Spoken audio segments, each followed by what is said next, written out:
JJ here. I got Rich in the house, and he's coming off the heels of completing the Tokyo Marathon. And not only that, you've achieved your, the six major, or what do you call that? The 6-star. The 6-star. Yes. And it's a small group of people. Yes. That have achieved this achievement with marathons. Right. But before we get into all that, tell us a little bit of how you're feeling and how you got here on your running journey about yourself. How am I feeling? I'm in it's a level of euphoria. Excuse the voice. Been on the phone talking a lot today in meetings, but it's this level of euphoria. I've only experienced another level higher than this 3 times, and the birth of my 3 children, each of them. Wow. This is a close second, but yet at the same time, somewhat of a distant second, because how do you compare to something like that? Right. But this feeling, wow. I think sometimes describing it doesn't do it justice. No. And, sitting here with you and seeing how your emotions are, I think says a lot, Yeah, I could cry right now. Yeah. This has been a long journey, right? Yes, in a sense. I mean, because I started running at the very end of 2010, so call it 15 and a half years. My first Chicago Marathon, I never, ever thought I never would run a marathon. To give you an idea, my daughter asked me to run a 10K with her. Mm-hmm. And I'm like, it's like 6 miles. No, what do I want to do that for? I don't like running. It's boring. I mean, I detested running. I despised it. And I'm like, sure, I'll do it. So I was out training with them in their group. This is in Chicago. And come on, Dad, you can run, the miles with us and everything. No, I'm running 5 miles. They were doing 10. Come on, go the whole distance with it. And I said, no, why would I run 10 miles when I don't even want to run 5? Oh, you'll sign up for a half marathon one of these days. I'm like, no, not happening. And then they said, yeah, and then you'll go to a marathon. And I said, well, why would I sign up for a marathon when I don't even want to run a half marathon? I don't even want to do a 10K. And, well, here you are now. 32 marathons later and going to be 63 on Sunday, half marathons later, I am. It's an addiction. There's no doubt about it, but it's a good addiction. I am totally hooked. The runner's high is true what they say. Even when I'm having a bad run, I have the runner's high. But fast forward to all of this, my first marathon was Chicago 2012, and wow. That's a lot happening, and that's not such a long period of time, but no. And you've been pretty consistent, and I've seen you got me into running more, right? And I've seen you just put in the work, and to see where you are from like the point I saw you, and now you have your 6-star. Yeah, it's kind of a wild thing to think about. Like, I know somebody that got this. Yeah, I was trying to explain it to someone today on the phone, and to explain, to easily explain the birth of each one of my children is very easy. But I remember riding that euphoria wave for so many years, and nothing compared, even close to it. This is very close to it. It's for me, it's just an achievement that I never thought I just never thought I'd get there. When you started your running journey, did you even think this or know this existed? No, I didn't. When I was running and training for the Chicago Marathon in 2012, I was like, I just ran 22.2 miles on a training run, and I thought, who does that? You know, I never thought that I'd be where I am today. However, when running that Chicago Marathon, that first one, and feeling so good when I crossed the finish line, I wanted to keep running. I could have run another 5-6 miles. All the training and all the effort I knew was well worth it. And I was waiting for other people to come in and share the joy. I'm like, I want to do this again. When do I sign up? And I did it for 10 years in a row, and just did the 11th Chicago Marathon last year. But I never thought that I would be doing what I'm doing now. Yeah. You know, I never thought that I would run the Boston Marathon. But not only did I run it, but I qualified. I've qualified 3-4 times, and running it again in April. And that's a insane feat to get, because the Boston qualifying times are just nuts. Now, one thing about getting older is it does have advantage from the time standpoint for qualifying. However, I'm running faster than I ever have, and I've been running now for 15, 16 years. So I know that I will qualify for Boston many more times now, because the time qualifications, increase, meaning you're allowed more time as you get older, but I'm running faster, so I'm going to qualify with bigger qualification timing, if you will. So yeah, you're running pretty fast. Yeah. I mean, I qualified for this Boston Marathon with an 8:06 cushion. Wow. In qualification time. When I qualified the second time for that, I qualified with 6:32 cushion. So, same qualifying time, but yeah, it's. When or what moments were you like, hey, this is actually kind of cool? What else is there about running to where it led you to where we're at now? Like, were there moments or aha moments where, hey, maybe I could achieve a couple more things, or I could take this to the next level? I mean, attending the Rock and Roll Half Marathon in Chicago, my daughter was running for the first time. And that's why I was kind of training with she and the group and whatever. It's the Chicago Area Runners Association, CARA. Great group, great fun. That also helped or assisted my love for running, because being part of that community in Chicago, running along the lakefront,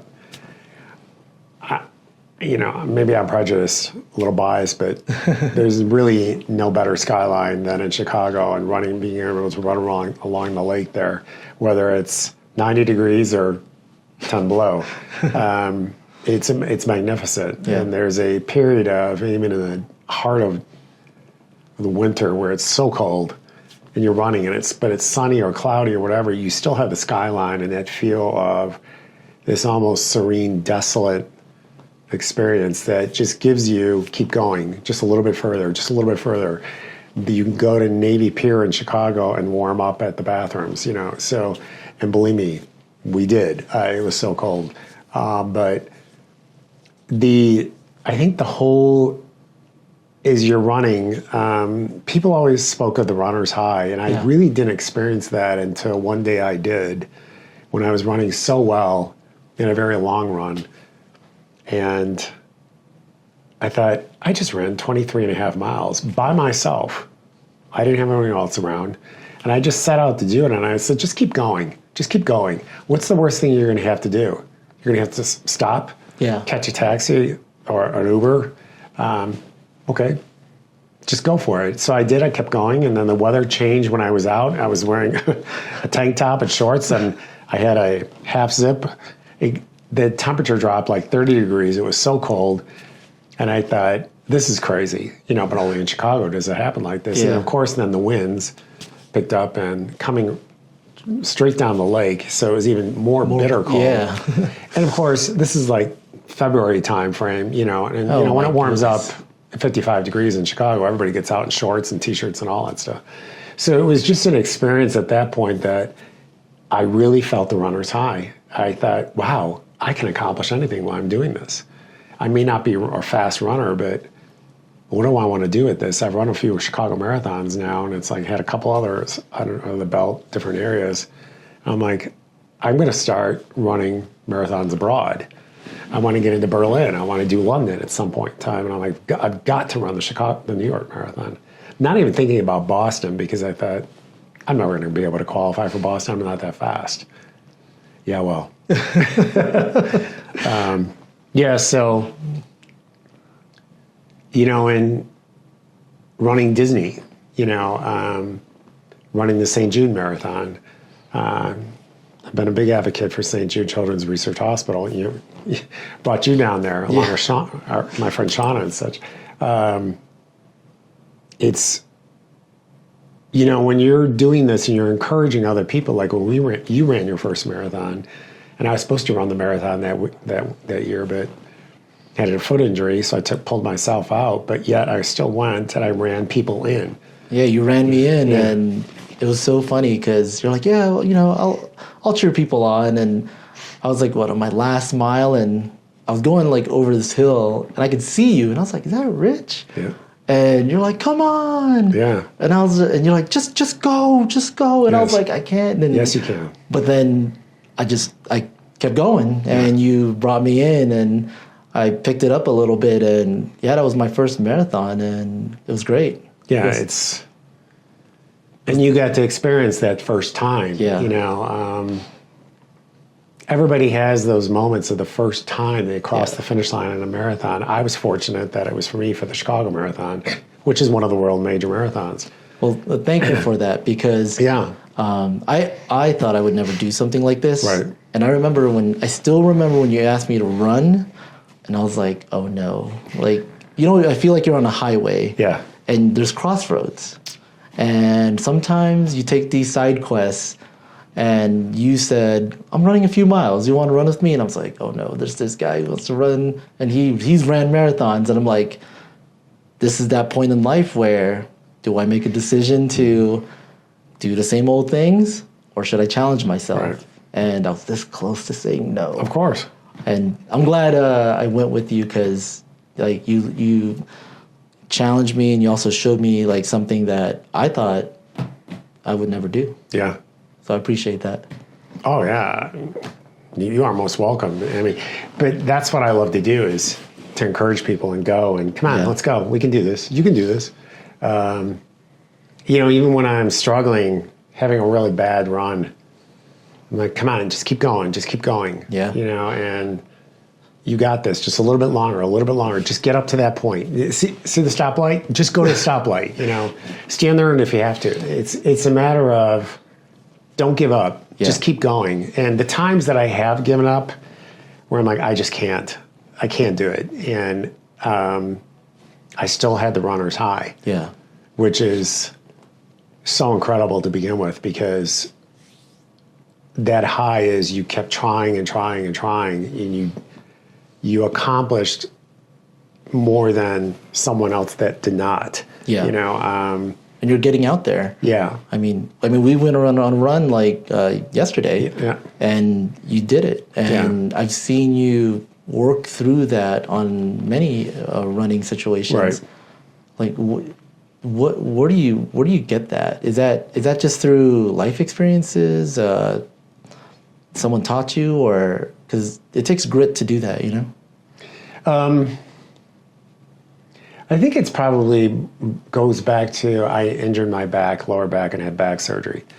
You had back surgery? Yeah, L4, L5 discs. Oh, wow. So it was a lumbar discectomy. So I was post-lateral, so to the side and then to the back, meaning back. But I walked an inch with my right hip with an inch higher. My hip shifted to the right 2 inches. So when I walked down the street, people were like, what's wrong with you? Yeah.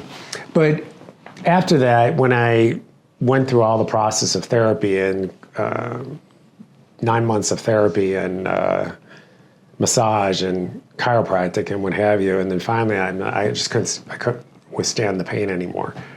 Long story short, doing an MRI, getting to see the neurosurgeon, top neurosurgeon in Midwest and Chicago area.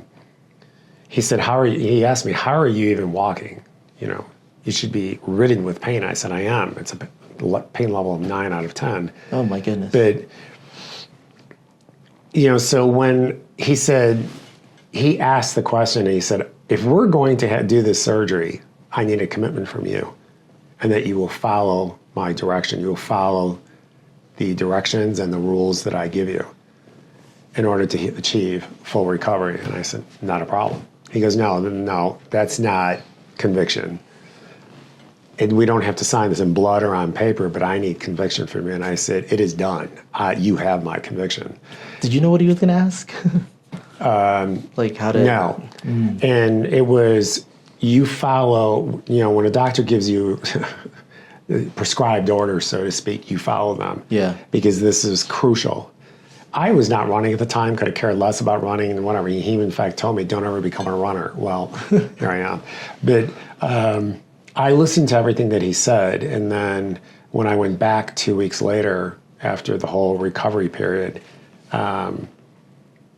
this is like, you're picture perfect. You're like a poster child based on scar and just the way I felt and everything. And I continue with that. I've never let go of that. Whether it's form and working out, lifting weights and what have you, and following any type of exercise program, Pilates, yoga. It took 2 years of personal training, and I made it very clear that everything has to be focused on form. I cannot do things incorrectly because it's going to disrupt any type of healing process or I guess what's the appropriate progression in order to ensure that I am as healthy and fit as possible. I became, instead of eating processed foods and just regular, food, I switched to organic and became very more health conscious and watched everything that I ate. I started recording things on MyFitnessPal, and I swear by all this stuff. In 2015, I started taking collagen on a daily basis, and I've literally missed less than 25 days. I don't have any arthritis. I'm 67 years old, no arthritis. I'm still flexible. I feel great. I'm in the best shape that I ever have been, especially the past 2 years. But I know we've gone off on tangents here, but it's just, I'm so in tune to the body that what do we need to do to make the body better? I mean, I know I'm going to get old. Mm-hmm. I'm going to continue to age. It's inevitable. Everyone does. But I refuse to be one of those individuals where you're 90 years old and hunched over and, because of whatever. So how do I not prevent that from happening, but what do I need to put in place so I'm not like that? So is that preventive? Sure. Well, one is drinking crazy amounts of water and fluids. Cut down on alcohol as much as possible. I like wine, sorry. But eating healthy, making sure that you're getting, for me, for my being and working with a nutritionist, and the running pieces and everything, it's minimal of 2,700 calories a day. When it's heavier training, it goes up even higher, but it's 50% carbs, 20 to 30% fat, and protein, depending on the mix. Closer you get to a race, the increase in carbs and the lower percent in protein, but a little more fat to help go into a keto. Like state. Correct. You burn fat versus the protein. Keep the protein because that's what's going to help you. So, I've tried to fine tune and go through all this, but I think because of the regimen of the neurosurgeon that I had with my back surgery, that set the platform for me too, that whatever I do from a health perspective I have to have a plan. Yeah. And can the plan change? Of course. But you've got to stick with the plan and stay with it for me, it was 6 to 8 weeks, because then things just become natural. Yeah. Do I still track everything that I eat? No, because I know that if I have half a bag of brown rice pasta, I'm going to get this many calories, and Yes. it's 800 calories. Plus, it's going to give me this many grams of carbs, so on, and protein and fat. So it makes a world of difference but the week of a marathon, I'm tracking very carefully what I Yeah. eat, so that way I know I'm getting the right amount of carbs, so I have the right carb load. But it's like years of consistency and Correct. repetition. Obviously, it wasn't perfect, Right. but you committed to it. Right. And have you? I don't know. I never thought about committing to something like that before, and you just dove in like. Yeah. And it reminds me of, I remember when we were running, and I asked you, like, when do you think you'll stop? And you says, till I can't do it. Right. And that honestly hit me like a ton of bricks, because I was like, oh, this is like for reals. Yes. And you got to take it seriously. And that stuck with me. And I was like, can I do that too? And I'm going to try. Yeah. You know, and you do have to commit and just go in, and obviously we could see the results of it. You know. Yeah. When I ran the London Marathon in April of 2023, first of all, the day that I found out that I was accepted, I probably woke up all my neighbors. I was screaming so loud and saying a lot of cuss words and what have you to help support that. It's one of the toughest ones to get in, right? Oh, it's extremely tough. Yeah. Yeah, because half of the participants it's all done for charity. So you have the other half, you have qualifiers, and then you have a small percentage of people that are accepted to the lottery, which I was one of them. That's a small group. Yeah, and I just, the day I'm like, oh, I think it's the London Lottery acceptance today or notification. So I'm like, yeah, there it is. And I opened it and it said, are you in a big red box, and I click here. And when I opened it, it goes right to the website. And it said, are you in, flashing. And I click here. So I was like, sign in, click in. They're like, yeah, whatever. Sure, it's not in. When I went in and it said, you're in. And I thought, what? Yeah, I mean, I had to kind of slap myself a little bit. And then I was like, no, blah, blah, blah, way. And I was just screaming and jumping up and down. It was 5 o'clock in the morning, and people are like, why are you up so early? And I'm like, because that's what time I get up. And I interrupted doing my yoga stretching that day because I was so excited, and I was just on cloud 1,000. Yeah. So I made a commitment to myself that you're going to, one, enjoy this experience, but you're going to go there and be as healthy as possible, and you're going to run the race of your life if you possibly can, whatever that means. It wasn't about time, but crossing the finish line is the number one goal at any given time. But I just wanted to have fun. I was going to be running in one of the most iconic cities in the world. And when I had looked at the course many times, on the map, which I always do, and I'm like, wow, just before the half marathon point, we're going to cross the Tower Bridge. And I thought, iconic bridge, And I will never forget when I was there running it that day, just to jump to that, fast forward 6 months, I was running and just so happy and just having such a great time. And I was like about a minute ahead of the pace groups, and for a 4-hour pace group. And I thought, if I do this right, we're going to come in at 3:59.01 or something like that, because it's usually, they pace it anywhere from 3:59.01 to like 3:59.30. So I'm going to be 30 and I'm going to qualify for Boston. But none of my head was I even thinking about, don't worry about Boston, Anyway, So we're coming up, and all of a sudden we take a right-hand turn, and now you're making the ascent to go over the bridge. The emotions that came over me, the tears, and I'm like, not now. Save that for the end, you know? And it was so incredible to be able to do that. And I just felt so blessed. Yeah.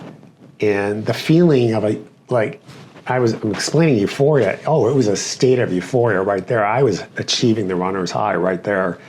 And to be able to run through the whole financial district, and I'm like, I have not stopped running. I didn't even stop to grab, you know.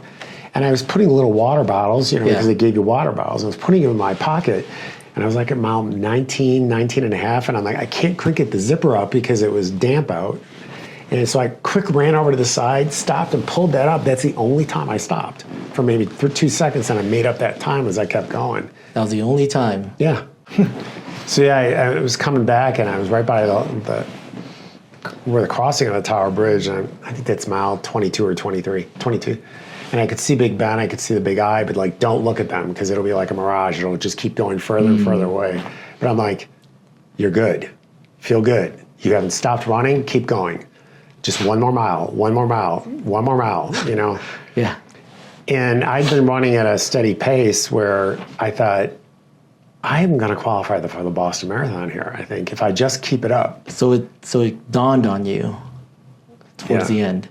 Yeah, and I really didn't know what time I was at, but I just knew my pace. Yeah. And I thought, all right, you're doing like 8:45, 8:50. Just stay there. You're fine. You only got a few more miles left. You can do this. What's the worst thing that's going to happen the last mile? You have to start walking? Okay. And then the next thing I know, I'm at mile 24, and I crossed that, and I thought, okay, there's Big Ben. And you're still feeling pretty good? I was even better than good. Oh, wow. And the more I kept going, the more energy I was getting. And because seeing Big Ben was literally right after the 25-mile mark. Yeah. You make a right-hand turn, and I'm passing Big Ben in Parliament, and I just, that street that I know, which is angled from Big Ben to Buckingham Palace, and St. James Park is right there. And I thought, and I see all these people trying to cross the street, and I'm like, oh, they've got the ropes up to help you guide along the way. Yeah. And they're guiding me over this way, and then all of a sudden they open it, which meant I was a sole runner on the left. And they had closed it, so it was perfect timing. And so I'm in these left 2 lanes all by myself, and I start passing people as I'm running, which when you do a relay of any sort, we always kind of refer to go for the kill, meaning when you pass a person and you bypass them. So I just kept passing and passing and passing, and people are looking at me, and I'm like waving, and I'm smiling, and I thought, all right, don't go too fast, slow down a little bit. And then I could see the turn where it's the 26-mile mark, where you make the right-hand turn to go toward Buckingham Palace will then be on your left, and the statue, I think it's Queen Victoria, Queen Mary, which is on 26.1, and you make a right-hand turn, you go on the Mall, and you finish on the Mall. So as I'm passing that, because all the stands are up there, because Prince Charles is going to be united as king, you know, in a couple weeks. And I thought, the smile on my face, I was just like, wow, this is actually happening. Yeah. And, tears, you know, emotional now. Yeah. And seeing that finish line with all of the booths along the way was just so regal. It's that royal feeling, you know. And I'm in London, England, running the London Marathon. And I was just had my arms up and just cheering myself on, and ran all the way in. And I was like, wow, I just did it. And I didn't stop running. I ran the entire distance. And I crossed, and I qualified for Boston, you know. You had to be flying. I never thought I would do that. It was amazing. So over the period of time that I've been running, it's these runner high, if you will, just continued to get higher and higher. The level of euphoria just has continued to ascend different levels. That moment when I crossed that finish line, and in London, that is, I knew that everything that I have done since the day that I found out until the day that I crossed the finish line, 6 months later, it just worked. Regardless if I had a bad run or not, I put everything in place so you're talking about commitment. Yes. I committed, and I stuck to it, and I didn't really deviate. Maybe a couple times with some different foods, whatever. Maybe a little too much wine sometime, but I just stuck with it, and it reinforced my belief and my ability that if you just stay with something, you can really achieve what you want to achieve, no matter how long it takes. So when I have talked to little kids or a teenager or a young zennial or even a millennial, I want to hear what they have to say. I want to hear what are your struggles? What are you dealing with? Because I truly believe that whatever you're going through, you can make a difference by changing that yourself. Yes. Some things are beyond your control, society and what have you. We all know that by kids that are live in very unfortunate situations. But just having someone guide you makes a world of difference, And that's why when you were running the St. Jude Marathon, it was like, I'm going to make sure, that day, my thing was just run people in. I ended up running 14, 15 miles anyway. I wasn't supposed to do that, but I did. But I enjoyed myself because I did it over a period of 6 hours, and I had plenty of time to break, and running out there with a Starbucks coffee, it was like great. But I wanted to make sure that you were going to finish and finish strong, meaning you were going to finish where you felt fine, whether how fast or how slow. But and I remember seeing you coming, and I went out a little bit further to meet you, so it was like 24.75 miles that you ran. And I'm like, you look great. And it's like, come on, we got this. You gotcha. I'm going to get you in, But that's what I was telling everybody. It's like, and having that ability or the capacity to do that for people, you pay forward for things sometimes. And not to say that that's what I was doing. I was paying it forward. But if I can just help somebody, just run a few extra steps, just like all the kids at St. Jude, if I could take away their cancer and give them steps, give them 100 of my steps to be, let me hold your cancer, take my legs and run the 100 steps. That feeling would be so incredible. Yeah. So that's what drives me, the commitment to it. And until I can't run anymore, I'm going to. So I put a goal out a few years ago, and it's like, it's a far-reaching goal, but I will run a marathon when I'm 100 years old. And I'm not to say that I'm going to be the first one to do it, but,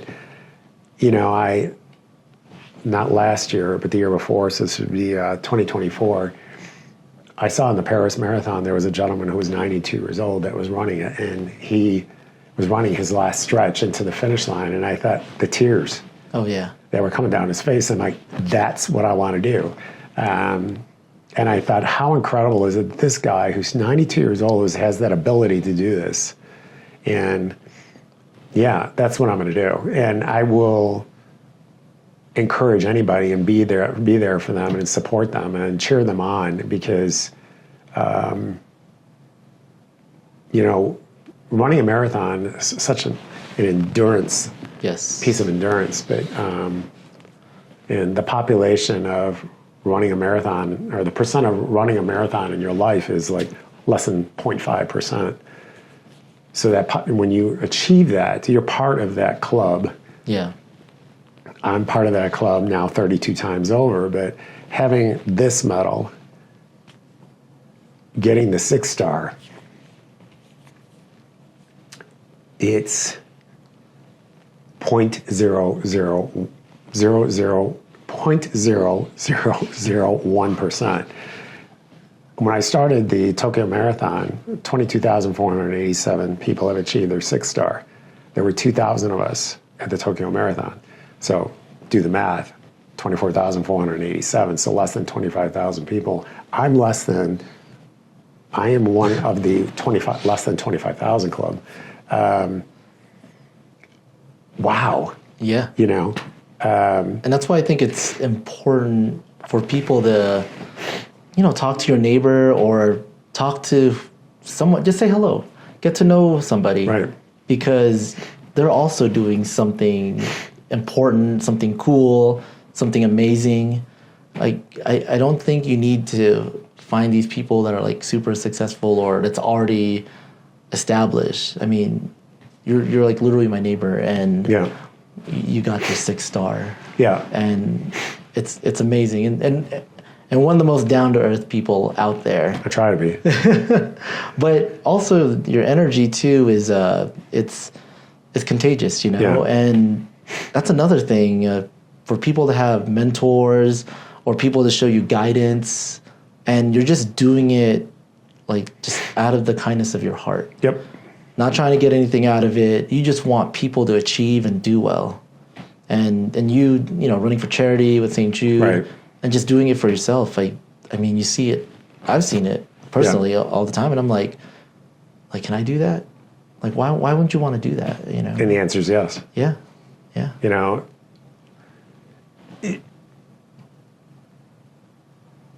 growing up in an environment where I did not receive accolades, I did not receive support or encouragement. Whole nother story in itself, right? We are all products of our past. There's no doubt about it. And some pasts of individuals are not good. Right. Mine was not great. There's no doubt about it. But what I have now, does it make up for all of that? 100% yes. Because I have the support and encouragement of people like you know, a friend, my family, my children, and coworkers even now, you know, coming out of the work. It's amazing to me, just all the family and friends that really do support you. And that is not just something that they do just because, you know, when you offer encouragement and compassion and empathy and support, and yes, of course, kindness is part of that. But when you do that for people, somehow, some way, it comes back tenfold. Yeah. I don't do that. You know, when COVID hit in April of 2020 and I moved to Denver from Chicago, I just thought, take your level of kindness and bring it to another level.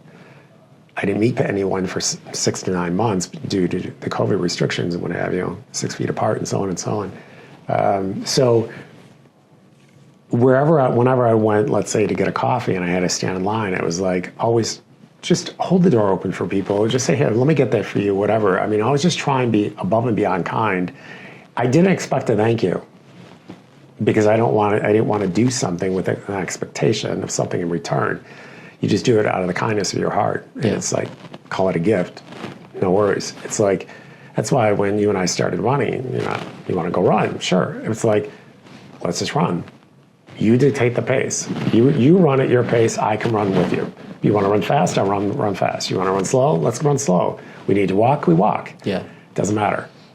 It's all about, are you feeling okay? And do you feel good? Do you want to do this again? And it's like, enjoy the experience versus this is work.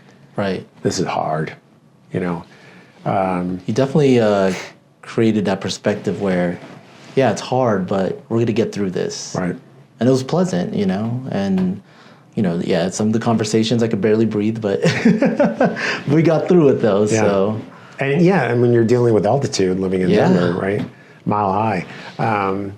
You know, when I did the virtual marathon, don't remember exactly what year, but it was the springtime Paris virtual marathon, and I thought, and you said, well, I'll just meet you at the halfway mark. I remember, yeah. And my son was there to hand me replace the bottle of my gel drink, and you met me there and you're like, I just expected you to run a few miles with me, you know? And then I'm like, you ran the last 13 miles with me all the way to the end, you know? I was like, I never expected that.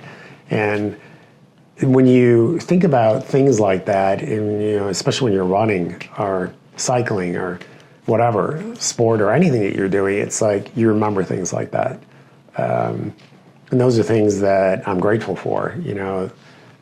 I know it's not what you seek out, but did you think you would get this level of support or create this community? No. It's kind of like the byproduct of all the work that you put in. Yeah. But you know, you're chewing up miles, you're working out, and no one ever thinks about the interactions or the experiences when it's part of the whole thing too. Yeah, and I think it was in 2013, one of my co-runners, she was like, you need to be a group leader. She was a group leader. And I'm like, no, I can't do group leading. I mean, I don't know how to do that. I can't pace people. Yes, you can. So I'm like, all right, I'm going to try it.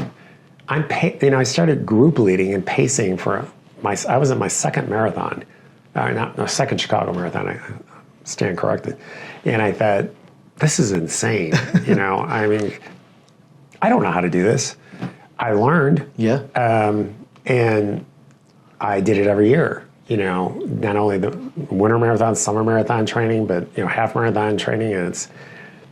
And so it's that, going through that process and learning helped me with encouraging people. Yeah. And that's okay. You know, we'll walk. Let's get you through it.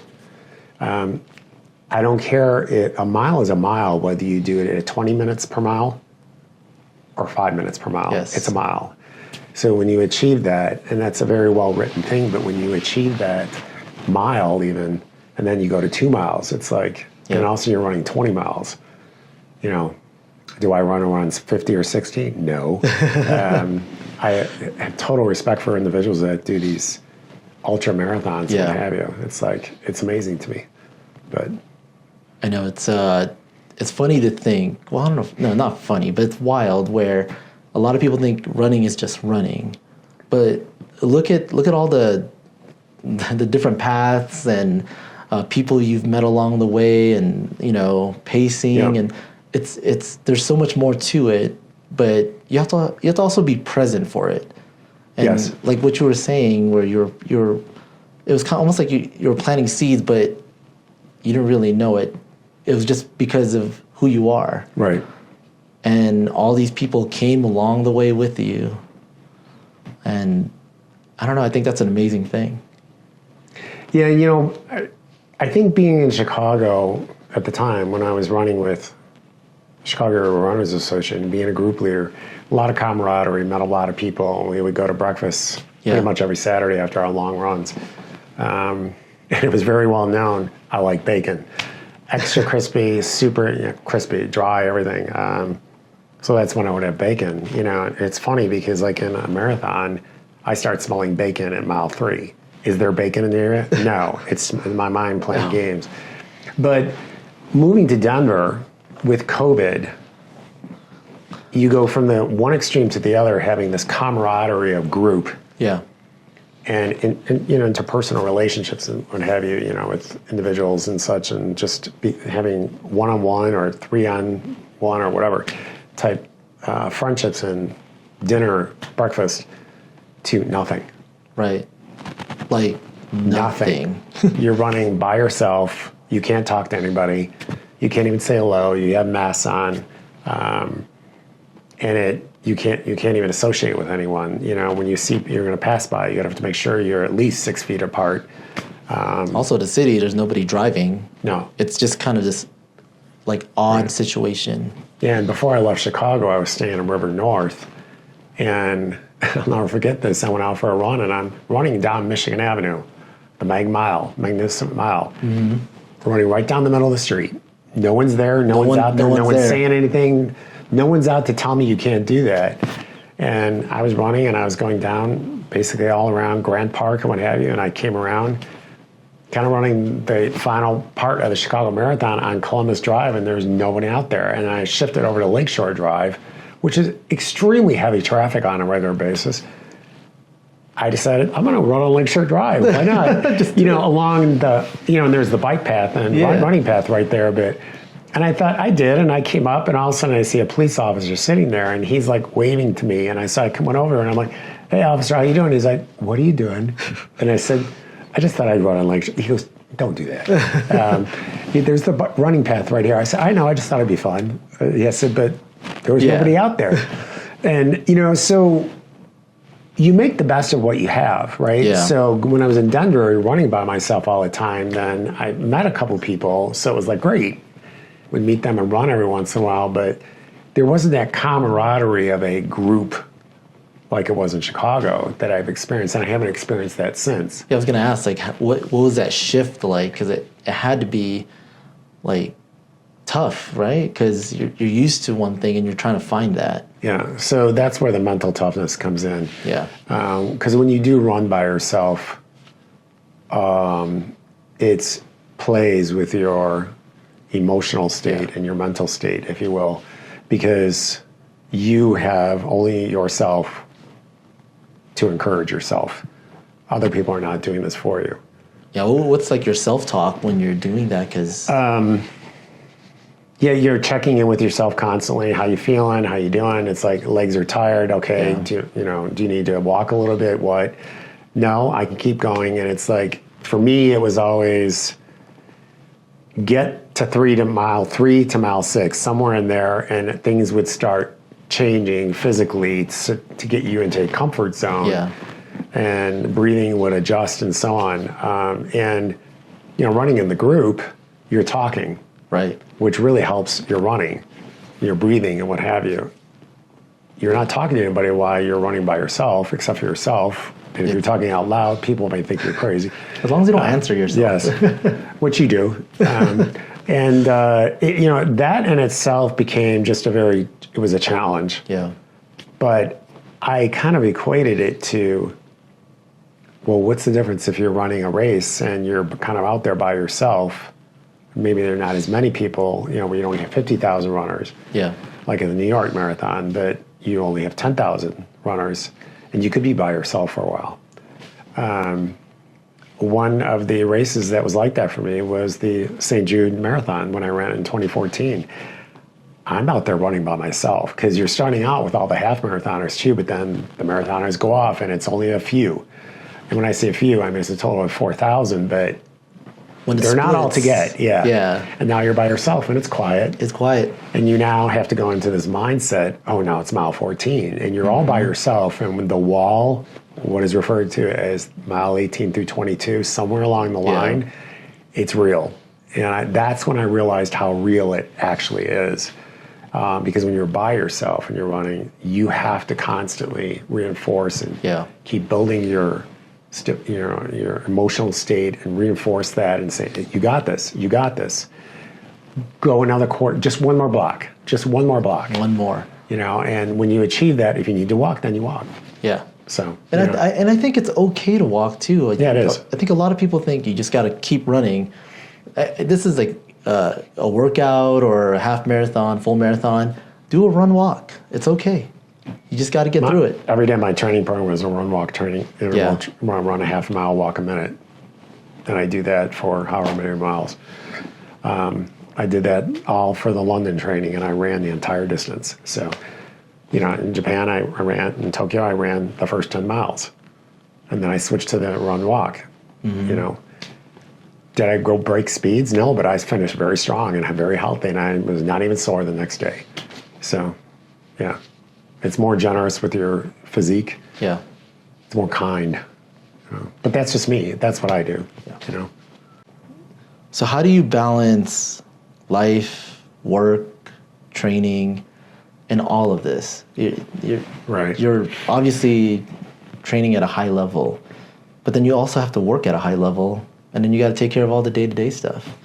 Like how do you keep even and keel?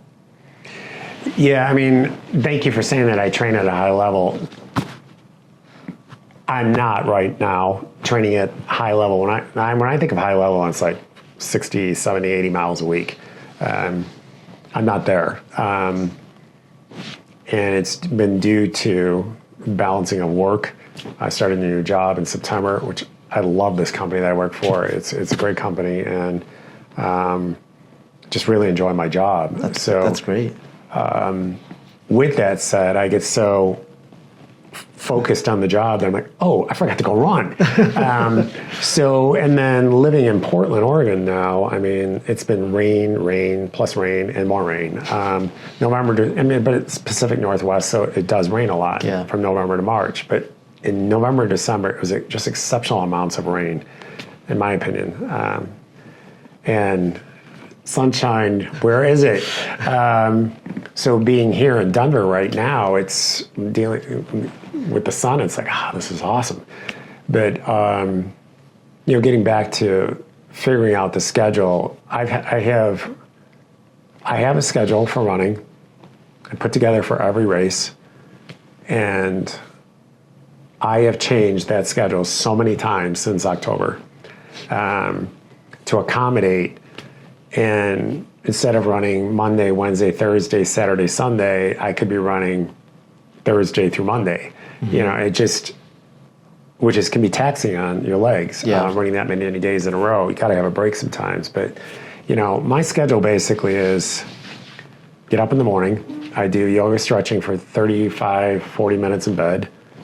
Lie in bed because it's more forgiving to do the stretches that way. It's a little bit easier, but I'm still getting the stretch that I need.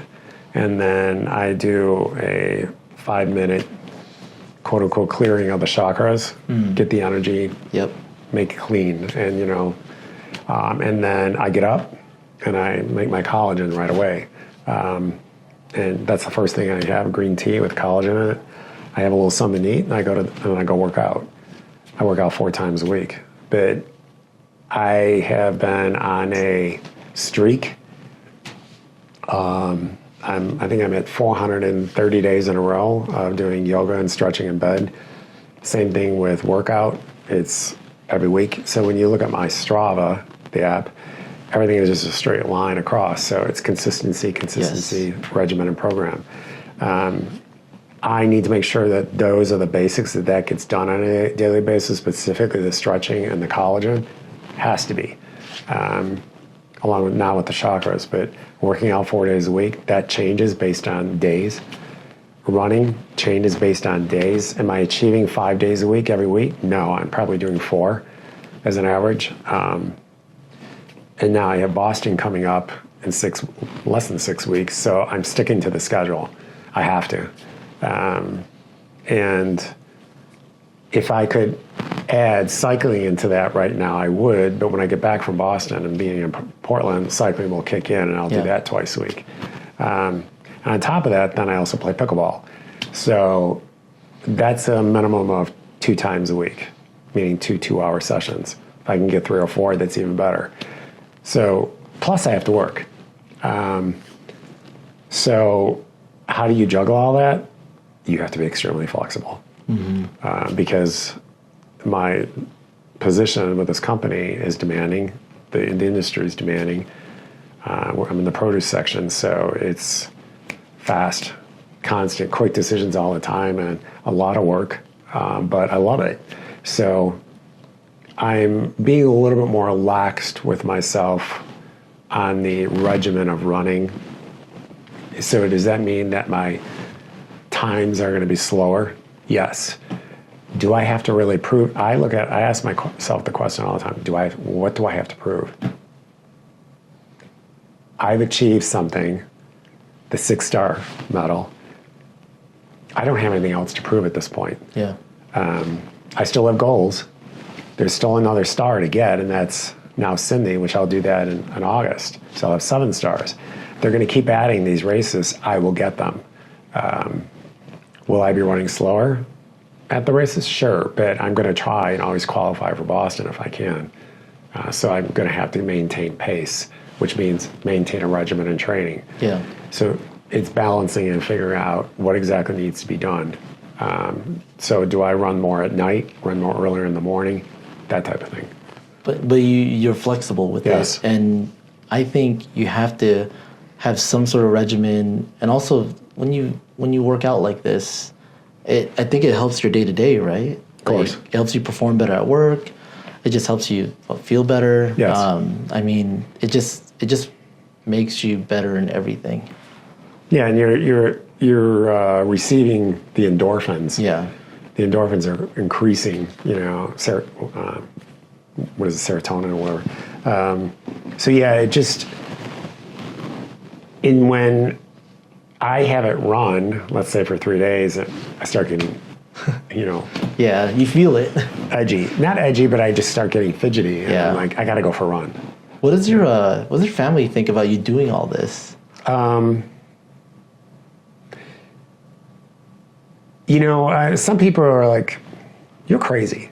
But I'm so dedicated to doing it, and Yeah. I have to remind myself, stop talking about running, because it can be overkill sometimes. You know, when people say, I used to be like that, where Yeah. you're crazy, but you know, like moving here to Colorado and seeing all this, seeing people like you make me go, that's amazing. Mm-hmm. Can I do that? Yeah. And I think that's where it should go. Yeah, I mean, my kids are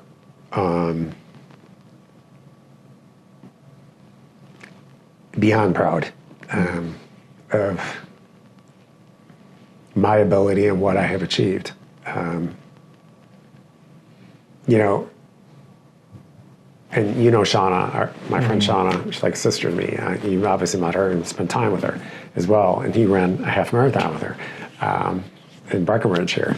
And, or not Breckenridge, but the Breckenridge Brewery. So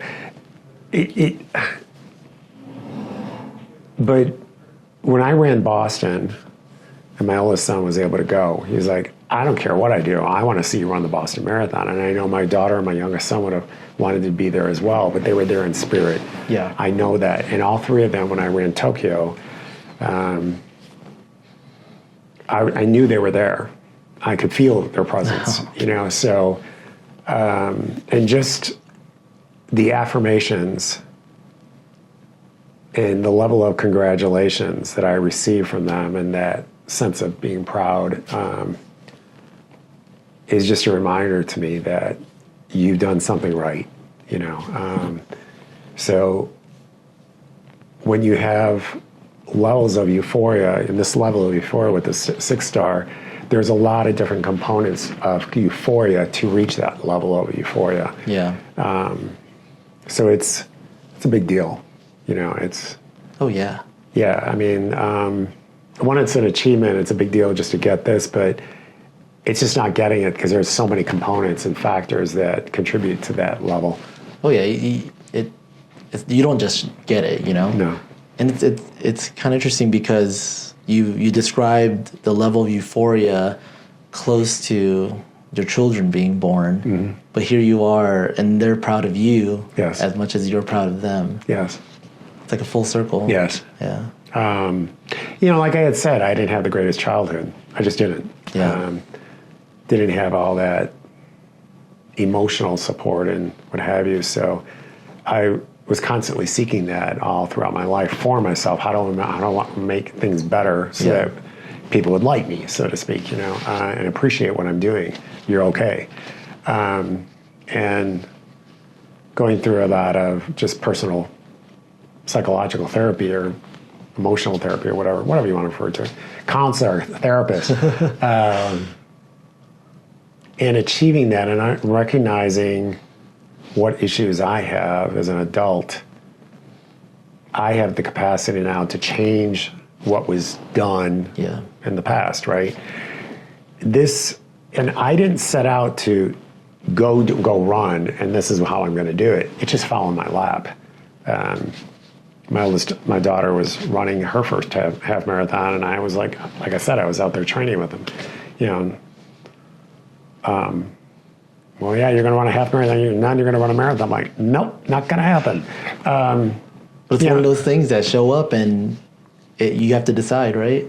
Yeah, and it became a point of, I really like this. This is fun. And being part of, when you're running with 45,000 other runners, and my first marathon, I was in Corral K, I think it was. So way in the back, it didn't matter. you know, I crossed that finish line, and I remember just how happy I was, you know. Yeah. So I just kept thinking, and I'm 100% believe this today, that no matter what you are going through as a child, and you know, and when you're going through that situation as a child or even as a teen or a young adult, and life is, for lack of better words, just pure hell. Yeah. And there are many, many individuals out there that are dealing with this on a daily basis. Having the ability and the wherewithal, if you will, to be able to, I can do something. I can make a difference. I may not see that right now, but having somebody come into the picture, you can do this. Yeah. You know, whatever it is. That sense of conviction allows individuals to have one sense of more of a confidence level booster. And this is what this has been for me, is nothing but confidence level boosting, taking it to another level. I mean, I was always good at tennis. Yeah. And then I stopped playing tennis for a while because I was getting into running and cycling, and but now I'm playing pickleball, which is, there's a major controversy between the two of them, like pickleball or tennis, and it's like people will say blah, blah, blah, but having gone through playing tennis and knowing the drills, it made pickleball just come very easy. Yeah. And I'm good at it, you know, and I can say that with conviction because I know I am, Yeah. you know, and other people have told me the same thing and gave me the encouragement as well. So when you are good at something, but you're afraid to try, Yes. even though you know you have the ability, but you're just afraid to do it because you feel like you're not good enough. You don't have that drive. Yeah. Because you're afraid, and nobody's going to be there to support you. But when someone is there to support you, it helps you come along the way. It allows you as an individual or a child or whatever to be taken out of that environment, and it's a powerful thing, you know. For people that are in that situation, or I mean, you don't have to have answers, or Right. but just like advice of just how do you be open to receive that? Like, how did you find people to kind of help you or get you to dig out of that to find people to help you where you're trying to go? Because tons of people are in that same situation too, and sometimes you just feel lost. Yeah, you know, thinking back on it, when I first started running specifically, when I would chat with people and ask their opinion, like, hey, how can I do this? What I realized is that people that were passing judgment pretty quickly were those of the individuals that you should choose not to be around. You want to have, in any given sport or anything that you do, you always want to have somebody that's around you or surround yourself with anyone that's going to encourage you. Yeah. And be supportive, compassion and empathy, kindness, because even just minor judgment it just continues to whittle away at your confidence level. And when somebody tells you that, no, you're not going to be able to do that, really, watch me. You know, I take that and make it up, you know, into a challenge, and I will set it out. And if I'm struggling so much to the point that I'm dehydrated and what have you, it's like I will go the extra distance and deal with the consequences after for the dehydration. I'm going to get it done. Yeah. So it's a matter of, because I have such a passion for running, and which carries into cycling and pickleball and working out and, like I said, all the other things. Don't tell me I can't do it. Yeah. Now, I'm not good at basketball. In fact, I don't even want to try it because I know I'm not good. And if you tell me that I'm not good at it, I understand. I don't look at that as judgment. I just know I am not. Yeah. But when I'm good at something, don't erode my confidence. Yeah. Because I won't let you.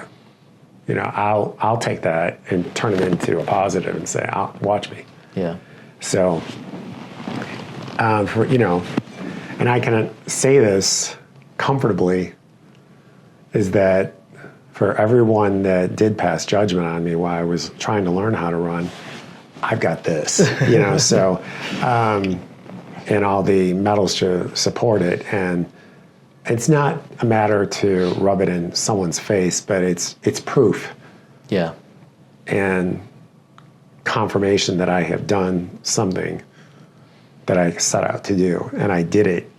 Yeah, it took me this many years to do it, but somebody asked me today, just before I came here, I was on a session and said, so do you want to get another 6-star? And I smiled. And I said, I never thought about it until you just asked me the question. And I said, with Sydney coming up, because this is for the original 6 marathons, right? Sydney was just added in August of last year. So you could get 6 stars with Sydney. And let's say if I didn't do Tokyo, I could get Sydney. Yeah. So it just depends. You have 7 to pick from to get 6 stars. Well, I've got 6. I'll do Sydney in August. So I'll have 7. So I've got 2 New York. I will have 2 Boston. I'll have Sydney. That's 3. I have Chicago. That's 4. All I need is 2 more. You might as well just keep going. And that's, I can do Berlin and I can do London again. Yeah. I could go to Tokyo again. So, yeah, I'm going to do it. It's funny. I just made that goal today. I didn't even think about getting a second 6-star. I was like, oh, yeah, you got a 6-star. Uh-huh. Yeah, why not? That's amazing. I'm in Tokyo at the Star Corral. We were standing in line for the bathroom, and I met this couple. They were from London. They've been married for many years, and he was achieving his second 6-star at Tokyo. And in Boston, he's running Boston this year. That's his 3rd star. Wow. So he's 3rd 6-star. So, and his wife was achieving her 6-star, I believe, at Tokyo. And that was her 5th star of the second 6-star at Tokyo. She just needs to run Boston. So for the 2 of them, there are not many married couples that have that both like that, yet alone a second one in line. So when I'm going to do a little claim here for Shauna, but she's got her 6-star, and she's got the 7-continent marathon. Last year she achieved 7-continent half marathon. Between those 2 7 continents, she's the 8th woman in the world to do this. So amazing. So who do I want to be around? Yeah. People that achieve things. Yes. These are everyday people. These are not professional athletes. But I believe I saw Ilya Kutridge at Japan in Tokyo. I thought he was running. And when I saw the elite come by, and I'm like, oh, there he is. I'm so honored that I was able to see the elite runners go by. I mean, these are individuals that are trying to win these races, So anyway. But you've had the opportunity to go and travel to these places and do what you love. Yeah. What does that feel like? And like, what's your take on that? Because it's not just given to you, but you also made it happen, and you gotta feel good about that. Oh yeah, it's when I look at my medals all hanging up, I still have to hang these 2 up. Kind of rearrange, make some extra room because I have plenty of room for more medals, but I have a few more bars to add up there too.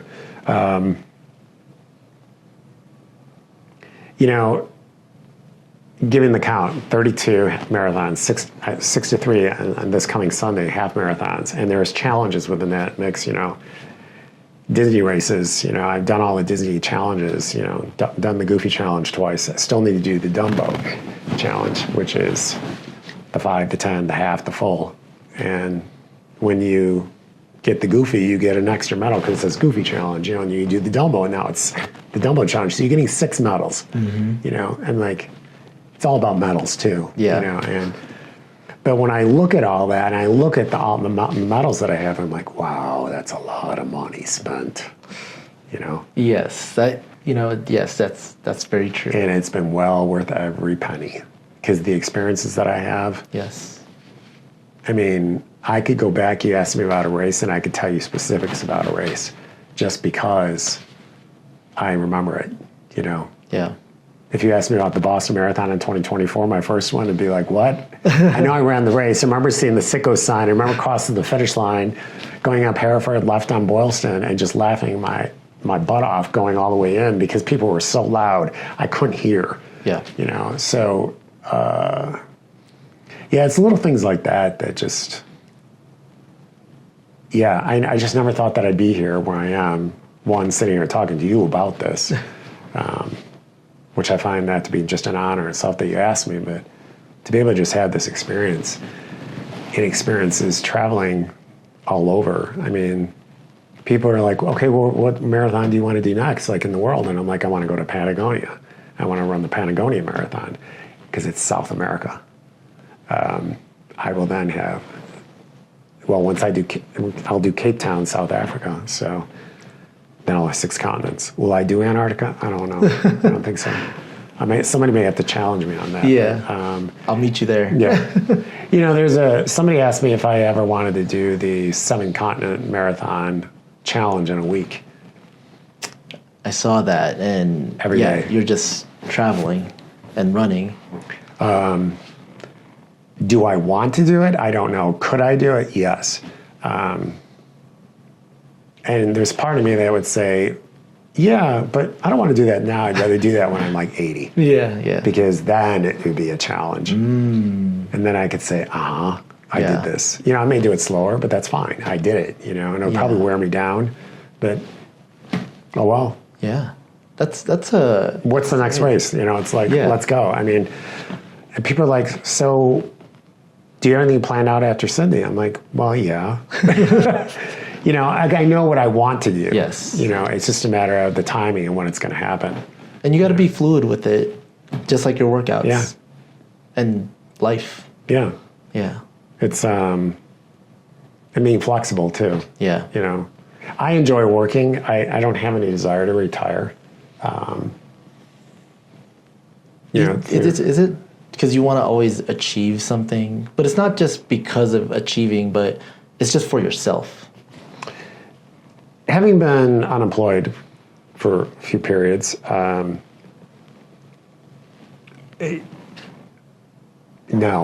I enjoy working. And in my line of business, managing customers and accounts and growing the business, I really enjoy what I do because I'm studying consumer data and so on and so on. And it's food. One thing that's great about food is everybody is always going to eat it and consume it, so everybody's always going to purchase the product. I really just enjoy working every day. I enjoy the camaraderie. I enjoy the relationship and partnership building because I know I can make a difference. And even the level of encouragement that I can offer to at least try it. Yes. Because it's no different than when you're running a marathon or training. Just try it. So do I take work like running a marathon? Sure. Yep.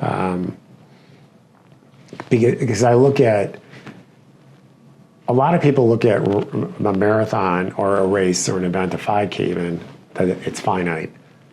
It's not finite, because when you look at something that's finite, a finite way of looking at something, well, then it's done. Right. If you look at something as being infinite, and if you know what I'm speaking of, yes. Thank you, Simon Sinek. It's when you look at something infinitely, and that's how I look at running, as infinitely. And I think that's what really changed my perspective on running, is when listening to Simon Sinek's book about, and his speech about the infinite process, if you will. That's not the exact wording on it, but don't look at things as being finite. Change the finite perspective into infinite, because, and that's what running has been. It's going to continue to be infinite. Yes. You know, when I say I want to run a marathon at 100, what's next? I'll be thinking about what's next well before that. So it's a never-ending thing. So if my last day in life is running a race, okay. Just let me cross the finish line first, and then let me pass over. You got there. Yes. Yeah. Let's get a good look. Let's get a good look at that medal. So. We'll see it? Yeah. There you go. It's got good weight to it. Yeah, it's got weight to it. It's pretty cool. It is. It is cool. You know, you hear about this, people talk about it, and I actually get to hold one and be next to, more importantly, next to someone that achieved it, you know. And then the Tokyo medal is pretty awesome too. So yeah, it's nice. It's oops, got the mic on, but it's it's more subdued. Yeah, which falls in line, I think, with the Japanese culture, just more subdued and more zen and more light. Because at the Tokyo Marathon, it's not like people are jumping up and down screaming like it is in New York. Craziness. You know, it's so much fun and electrifying. Yeah. Chicago too, London. You know, at the mall in Boston. It's very more subdued and very graceful, and like they're honoring you that you're out here running. Yeah. And it's because, you know, lightly clapping and bowing, and it's and just so polite. And believe it or not, that plays with your mind because you're expecting all these cheers, and it's a different cheer. Yeah. It's more quiet, you know, so you refocus your level of thinking on that. It's interesting. It gives you a whole new appreciation of what you do, right? Yeah. Because they look at it in a different way. And I know in all of this, what are you grateful for? Being able to achieve the 6-star, see these opportunities, or just even getting up and just running in the morning and wanting to do it. Yeah. Or should I say choose to do it, you know? I am so incredibly grateful for having, one, the ability to be able to do this. You know, and incredibly grateful for just all the levels of encouragement that I've received, whether it's from my kids, other family members, or just friends, coworkers, everybody inclusive. Even my therapist, you know, it's just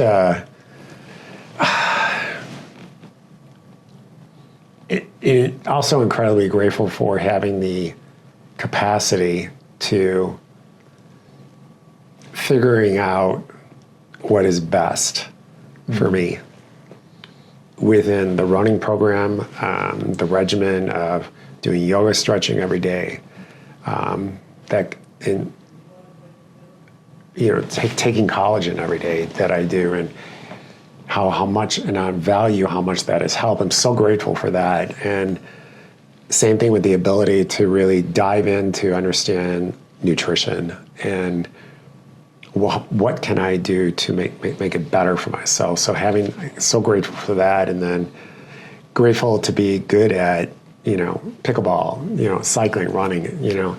Am I the best of best? Absolutely not, you know, but it's a matter of was just an everyday person that just wanted to go out and enjoy myself. Let me try this. Well, just like anything else, if you just try, I'm so grateful for having that courage to be able to do that, and surrounding myself around with people, good people, and positive people in that sense, and realizing that negative behavior is not a good thing. Right. Positive reinforcement is the only way.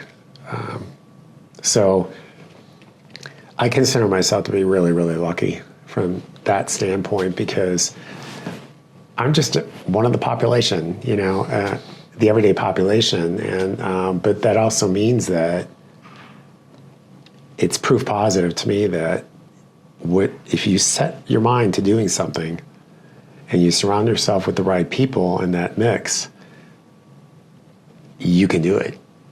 And when you finally achieve that first goal, so to speak, whatever that is, maybe it's running a 5K or it's running a marathon, Or you want to run a 100-miler. I mean, go for it. Yeah.